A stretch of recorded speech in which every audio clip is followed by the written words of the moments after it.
हमारे लिए दंड निर्धारित किया, उसका कारण यह था कि हम अगर उनका साहित्य पढ़ लेंगे तो हम अपने गौरवशाली अतीत का दर्शन करेंगे और इनकी काली करतूतों का भंडाफोड़ होगा। इसलिए बाबा साहेब डॉक्टर अंबेडकर को संस्कृत नहीं पढ़ने दी, मगर बाबा साहब की संस्कृत पढ़ने की तड़प शांत नहीं हुई। जब वो अमेरिका गए पढ़ने के लिए, फिर इंग्लैंड आए, इंग्लैंड से जर्मन बोर्न यूनिवर्सिटी जब वो जाते हैं, वहां जाकर के उन्होंने संस्कृत का साहित्य पढ़ा, संस्कृत भाषा का परिचय प्राप्त किया। बहुत सारे प्रमाण हैं, बाबा साहब ने कई लोगों से भारतवर्ष में भी आकर के संस्कृत सीखने का काम किया। तो एक धमाल हो गया भारतवर्ष के इतिहास में कि जो एक पर्दे के नीचे छिपा हुआ एक विध्वंसकारी षड्यंत्र हमारे विरोध में रचा गया था, तथा कथित इलियट क्लास द्वारा, वो बाबा साहेब डॉक्टर अंबेडकर ने संस्कृत पढ़ते ही एक झटके में सारा नंगा कर दिया और साबित कर दिया कि इस देश के सबसे सफल अगर कोई देश में कल्याणकारी शासक हुए हैं तो हमारे पुरखे हुए हैं। ये बात अब आप देखिए, सम्राट अशोक से आप तुलना कीजिए आज के प्रधानमंत्री की।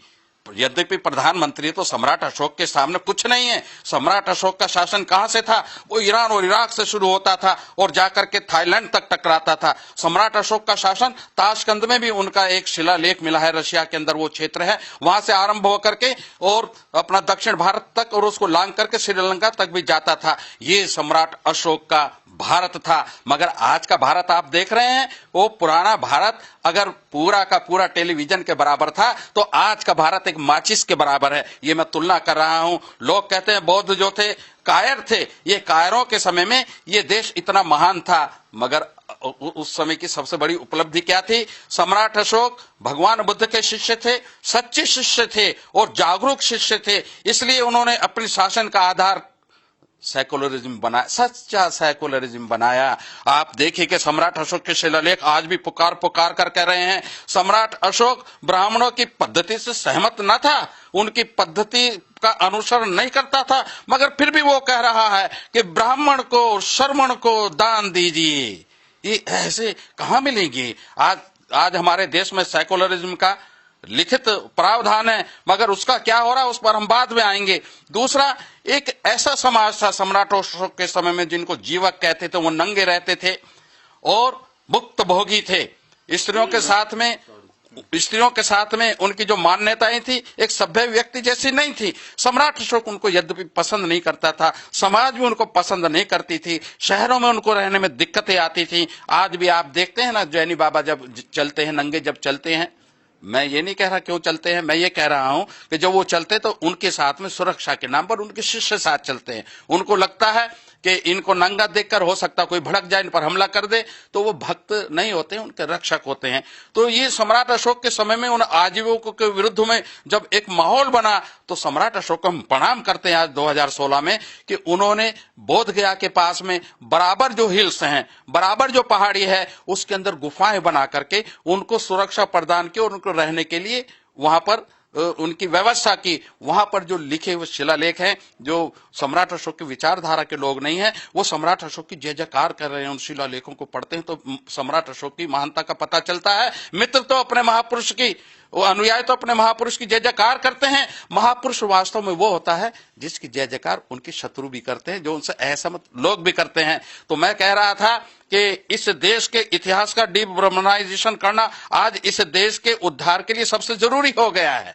आज बाबा रामदेव जब ये कहता है कि मौर्य सम्राटों ने इस देश को गुलाम बनाने में बड़ी अहम भूमिका निभाई, तो बड़ा दुख होता है। कई लोग इस बयान पर कोर्ट में भी गए। ये सम्यक प्रकाशन का सोच बता रहा हूं मैं आपको। कोर्ट में भी गए, उनके खिलाफ केस भी किए, अभी तक भी वो केस चल रहे हैं कि उन्होंने गलत बयानी की है। अब मैं आपको बताता हूं, बाबा रामदेव हमारा बच्चा है, बाबा रामदेव पिछड़ा है, बाबा रामदेव यादव है, बाबा रामदेव हरियाणा का है, मगर उसके बाप ने उसको अपने समाज की शिक्षा दी नहीं। जो हम आज भी गलती कर रहे हैं, हमारे महापुरुष लोग, हमारे नेता, हमारे धनपति लोग अपनी शिक्षा नहीं दे रहे हैं। उसके बाप को उसको खिलाने को ढंग का पैसा नहीं था, पढ़ाने को पैसा नहीं था, इसलिए उन्होंने अपने दुश्मनों की शिक्षा पद्धति में धकेल दिया। वहां आर्य समाज ने उसको क्या तैयार किया, अब आज आप देख रहे हैं कि किस रूप में वो अपने ही पुरखों को कह रहा है। अभी आप इंटरनेट पर जाइए और वहां पर लगाए हिस्ट्री ऑफ यादवाज, एक वेबसाइट यादव लोगों ने डाली है, उसे बड़ा प्रेरित करती है वो वेबसाइट। क्यों प्रेरित करती है? वो इसलिए प्रेरित करती है कि उसमें अपना यादव समाज अपने महापुरुषों में सम्राट अशोक को भी अपना महापुरुष वो बताती हैं। और अगर भैया ये यादव है, ये व्यक्ति यादव है, उस वेबसाइट के उसका फोटो भी दिया है, जो एमिनेंट यादव लोग हैं उसमें बाबा रामदेव का भी फोटो है, तो वो अपने बाप को ही कह रहा है कि वो कायर था। कह क्यों रहा है? क्योंकि उसने अपनी शिक्षा तो ग्रहण की नहीं, उसने अपनी शिक्षा तो ग्रहण की नहीं। जिनके शिक्षा ग्रहण की वो उनको लगा कि संसार का सबसे अटल सत्य यही है। अब मैं आपको बताता हूं कि कायर कौन है। कायर कौन है? जब सम्राट अशोक की ख्याति सारे देश में फैल गई, सारे जम्बू द्वीप उस समय हम उसको कहते थे, जैसा मैंने बताया ईरान इराक से लेकर के थाईलैंड के बॉर्डर तक और ऊपर रशिया से लेकर के अपना श्रीलंका तक, ये उस समय का जम्बू द्वीप था। उस समय इस देश में जनता में अंधविश्वास के नाम पर चिढ़ पैदा हो गई। हम अंधविश्वास नहीं करेंगे, हम यज्ञ नहीं करेंगे, हम श्राद्ध नहीं करेंगे, हम किसी के मन्नत मांगने का काम नहीं करेंगे। तो उससे हुआ क्या कि एक खास वर्ग जो पूजा पे पर पलता है, और उसको हम परजीवी कहते हैं। परजीवी पराये लोगों के साधनों पर पलता है। दान आना बंद हो गया, उनको सम्मान मिलना बंद हो गया। तो उन्होंने अपने पराक्रम से बौद्धों से महान बनना चाहिए था, नहीं, उनसे महान बनने का प्रयास न पहले किया न आज कर रहे हैं। उन्होंने को एक कुंठा हो गई कि बगैर षड्यंत्र के, बगैर भीतर घात के, बगैर पीछे से हमला किए हम बौद्धों का मुकाबला कर नहीं सकते। तो महाराजा सम्राट अशोक की 7वीं पीढ़ी के पोते हम सब लोगों के, जो इस देश के जितने दलित हैं, पिछड़े हैं, आदिवासी हैं, उन सबके अंतिम सम्राट बृहद्रथ मौर्य, उस एक ब्राह्मण उसका संपर्क में आया, उसका नाम था पुष्यमित्र शुंग। उसने जो सम्राट अशोक से लेकर और पुष्यमित्र शुंग तक इन्होंने अंडरग्राउंड एक संगठन चलाया, और उसकी परिणति ये हुई कि पातिंजल जो आज हो रहा है ना, उस पातिंजल ने एक योजना बनाई कि बौद्धों का नाश कैसे होगा। वो पातिंजल का चेला था, उसका नाम था पुष्यमित्र, क्योंकि शुंग कुल का था इसलिए उसका नाम हो गया पुष्यमित्र शुंग। उसने पहले अपनी एक सुंदर बेटी महाराजा को रानी के रूप में भेंट की, उसके साथ में उसकी शादी की। शादी करने के बाद वो निर्भय हो गया, महल में कभी भी जा सकता था। मैंने प्रसन्न होकर अपने ससुर को पुष्यमित्र शुंग को अपना सेनापति बना दिया। सेनापति बना दिया। एक बार सेनापति अपनी सेना की सलामी ले रहे थे, पीछे पीछे उसका सेनापति पुष्यमित्र शुंग था। अवसर पाकर सेना को पहले ही वो भड़का चुका था राजा के खिलाफ, सेना में पहले ही ब्राह्मणों को भर्ती कर चुका था। मगर एक दिन अवसर पाके उसने हमारे महाराजा अंतिम सम्राट की कमर में पीछे से खंजर घोंप दिया और उसकी हत्या कर दी। एक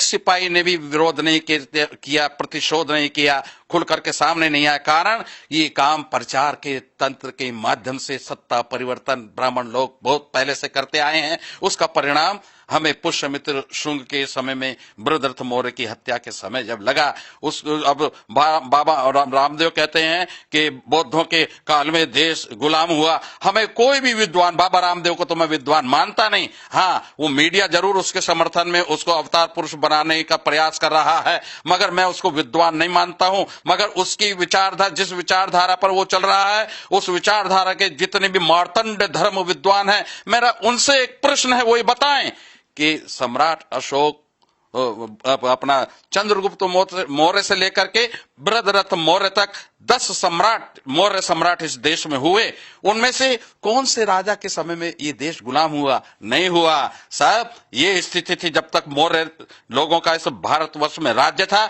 विदेशी आक्रमणकारी आते थे, और जब सम्राट अशोक का खरोष्टी भाषा में लिखा हुआ शिलालेख अफगानिस्तान में जो आज भी रखा है उस पर पढ़ते थे, उसमें साफ लिखा है, आज भी पढ़ सकते हैं भाई शंभू, उसमें लिखा है कि मेरा कलिंगा के साथ में युद्ध हुआ था, मैंने 1.5 लाख लोगों की हत्या की थी, 1.5 लाख लोग मैंने बंदी बनाए थे, न मालूम कितने बच्चे अनाथ हुए थे, कितनी महिलाएं विधवा हुई थी। जब लोग आक्रमणकारी उसका लेख पढ़ते थे, कहते थे अरे इतना पराक्रम है इस भूमि में, इतना पराक्रम है यहाँ के सम्राट में, ये तो जब 1.5 लाख लोगों को ये मौत के घाट उतार सकता है, हमारे देश में तो इतनी जनसंख्या भी नहीं है, ये हमारा क्या हाल करेगा। भारतवर्ष की सीमा में आते थे, बुरी नजर से आते थे, मगर सीमा पर जब सम्राट अशोक की शिलालेख पढ़ते थे, थर थर कांपते थे और भाग जाते थे। सम्राट अशोक के जो जितने वंशज 10 सम्राट हुए हैं, किसी एक आक्रमणकारी का कोई इतिहास नहीं मिलता। ये एक प्रचार है, झूठा प्रचार है। जनता को एक तरफ तो तुम पढ़ने लिखने का अधिकार ना दो, उनको अनपढ़ बना के रखो, दूसरी तरफ दूसरा जुल्म ये है कि उनको आप उल्टा ज्ञान परोसो। बाबा रामदेव, हम बताते हैं आपको, आप की संस्कृति ये नहीं है जिस रंग का आपने ये ड्रेस पहनी हुई है। आपकी संस्कृति तो हमारे साथ आकर के लड़ने की संस्कृति है। मैं उन ब्राह्मणों की बात कर रहा हूं जो ये कहते हैं बौद्धों ने इस देश को पराभव की स्थिति पर पहुंचाया, इस देश को गुलाम बनने की स्थिति तक पहुंचाया। वो मुझे ये बताएं कि जब आपके हाथ में सत्ता आ गई, पुष्यमित्र शुंग इस देश का सम्राट बन गया, उसकी क्या उपलब्धि है? अरे तुम्हारी उपलब्धि ये है ना, तुम जब इस देश में सत्तासीन हुए, तुम्हारे समय में ना केवल मुसलमान इस देश पर हावी हुए, ना केवल तुर्क इस देश पर हावी हुए, ना केवल इस देश पर पुर्तगीज हावी हुए, फ्रेंच हावी हुए। यहाँ पर अंग्रेजों का ईस्ट इंडिया कंपनी के समय में जितना भी साम्राज्य स्थापित हुआ वो बौद्धों का शासन काल नहीं था। जब साहू जी महाराज लिखते हैं, मैं भी उनका भाषण पढ़ रहा